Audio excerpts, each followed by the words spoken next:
What's up, everyone? I'm Joe Pompliano, and this is the Joe Pomp Show. Today, we're going to be talking about Kelvin Kiptum. For those of you that don't know, Kelvin has one of the craziest stories in sports today. He's a 23-year-old Kenyan long-distance runner, but he grew up in a village that didn't have a track. He personally does not use a coach, and he's only been running marathons for the last 10 months. But still, this guy is an absolute beast. He competed in the Chicago Marathon this past weekend, and he finished with a time of 2 hours and 35 seconds.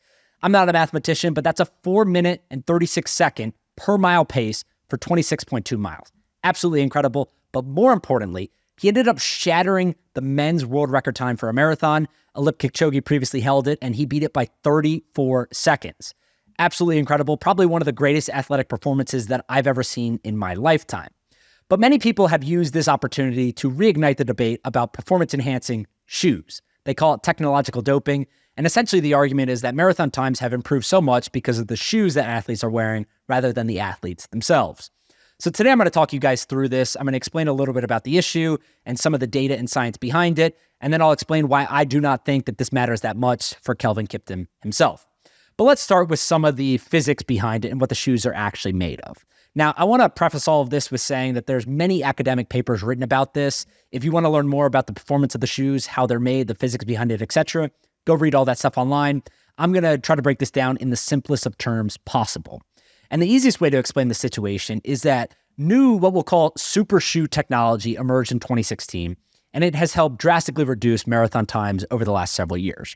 It all started with Nike. Nike released a shoe called the Nike Vaporfly 4% running shoe in 2016. This is a $250 shoe, and it looked drastically different than anything else on the market at the time. Now, some other super shoes have come out since then, but all of these shoes have two main components to them that make them super shoes. Number one is a thick sole. The sole is so thick, it almost looks like a platform shoe of sorts, and it's made with a super light energy returning foam. So when the runner steps down, it returns some of the energy back to the runner itself rather than throwing it all into the shoe and the ground. Number two, these shoes have a rigid plate in the foam. This rigid plate in the foam is typically made of carbon fiber, and it creates a spring-like effect in the shoe for the runner. So those two things, right? It has foam on the bottom of the shoe that's thicker than most other shoes, and it has a carbon fiber plate, in most cases, a rigid structure inside there that creates a spring-like structure. Now, these shoes were made famous by Eliud Kipchoge. You probably know of Kipchoge. He became very famous over the last several years for his increasingly impressive marathon times. He ended up shattering the world record in these shoes by more than a minute in 2018 with a time of 2 hours, 1 minute and 39 seconds in Berlin. And Kipchoge was actually the first person ever to break a sub 2-hour marathon in Vienna in 2019. Now, this record didn't actually count towards the official record books because he used a rotating cast of pacemakers that formed a V formation around him to stop the wind. And he also had a car in front of him that had a laser down by his feet to show him exactly where he needed to be on pace to catch the sub 2-hour mark. So there's a few different things that go into it, but yes, technically he did run a sub 2-hour marathon. But Kipchoge's not the only one to benefit from these shoes. Every single Nike competitor at this point, I'm talking about Adidas, Brooks, New Balance, Hoka, and Asics, all of them have their own super shoes now. More than half of all sub 3-hour marathons over the last 4 years have been run using super shoes, and the fastest female of all time, Tigist Efesa from Ethiopia, recently shattered the women's world marathon record by more than 2 minutes at the 2023 Berlin Marathon with a time of 2 hours, 11 minutes, and 53 seconds. She was wearing super shoes from Adidas.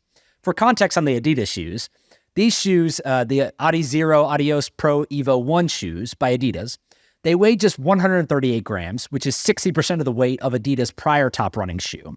But they cost $500, and they're supposed to just be used once. So obviously at $500, just using them once, this is a shoe for the top 1% of marathon runners. But it's not like it's some superstition by runners. The data backs it up that these shoes are incredibly valuable. For example, I'll give you 3 studies. In 2017, Nike's study found that running economy, which is essentially the amount of oxygen needed to run a specified distance, increased by 4% when examining 18 runners using super shoes. So the 18 runners that they studied using super shoes, their running economy, the amount of oxygen needed to run a specified distance, increased by 4%. Then in 2019, the New York Times did a study that found runners wearing Nike's super shoes ran 4 to 5% faster than runners who wore average running shoes, and 2 to 3% faster than runners who wore the next fastest possible shoe. So even if you're talking about the world's best marathon runners, if one is wearing the super shoes and one's not, the one that is running 2 to 3% faster on average, given the 2019 New York Times study. And then there was also a 2022 independent study done by two gentlemen named Dustin Jobert and Jeff Burns. And that found that Nike Vaporfly super shoes boosted athletes' running economy, back to the oxygen needed to run a specified distance, by 2.7% when running at a 6-minute per mile pace. So specifically talking about elite runners or good runners, your running economy was improving by 2.7%. But I think the most impressive stat, and probably the most convincing stat, is that each of the 10, all of the last 10 all-time marathon records held by World Athletics have happened between 2018 and 2023 during the super shoe craze. But just because marathon times are improving, that doesn't necessarily mean that the shoes are illegal. In fact, World Athletics banned the shoes to start when they first came out from Nike. Everyone was yelling, they didn't think that they were fair, and they wanted World Athletics to look deeper into them. Well, World Athletics did that, and they ended up coming to a unique conclusion.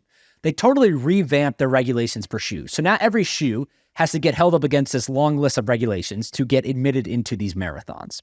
And it lists a whole bunch of things. They say that shoes must have no sole thicker than 40 millimeters. They say that shoes must have no more than one rigid structure, essentially one carbon plate allowed in each shoe. And shoes must be available for purchase by consumers for at least 1 month. Now, there is one caveat to that if you get a restriction, or if you get an exception, we'll call it, to allow your shoe for developmental testing in a marathon. That's what Kiptum did for this past marathon. That shoe could be allowed too. But the more important thing about all of this is that Nike shoes and super shoes of the future got grandfathered into these regulations, and they're all legal. So no marathon runner that holds a world record today has ever been found to be using illegal shoes. All of these shoes are illegal. And while many people claim that they're still receiving an unfair advantage that wasn't historically available in the past, all of that's true, but I would argue that it's just par for the course. None of the shoes that have been used to break records have been ruled illegal, like I just said. But more importantly, training and technology have improved across every sport for decades. For literally centuries, training and technology have improved. That's why it's so hard to compare different eras. If you're talking about Mickey Mantle versus Mike Trout, if you want to talk about Larry Bird versus LeBron James, Mark Spitz versus Michael Phelps, any sport that you want to compare different eras, it's so incredibly difficult because humans have changed. Athletic performance has changed. And my argument would be that training methods have improved. Not only that, but recovery methods have improved also. And what that does is it's good for sports. It creates a new benchmark where athletes have the ability to build upon, right? So you continuously see records broken. What Stephen Curry is doing for three-point shooting in the NBA, that had never happened in history before. The training techniques have changed. The three-point line, for God's sake, was instituted, right? That literally changed. The rules of the game sometimes change. So super shoes, while many people look at them as an innovation that shouldn't be allowed because they're changing the way that times are valued in the marathon running community, my argument would be that there are several companies making these shoes. They're widely available to all consumers of today, as long as you have $200 to $250 to spare. But more importantly, this technological innovation has continued to push the pace of innovation. A sub 2-hour marathon was once thought to be impossible. But with Kelvin Kiptum running a 2-hour and 35-second marathon at just 23 years old, my bet is he accomplishes it within the next several years. And these super shoes have a lot to credit for that.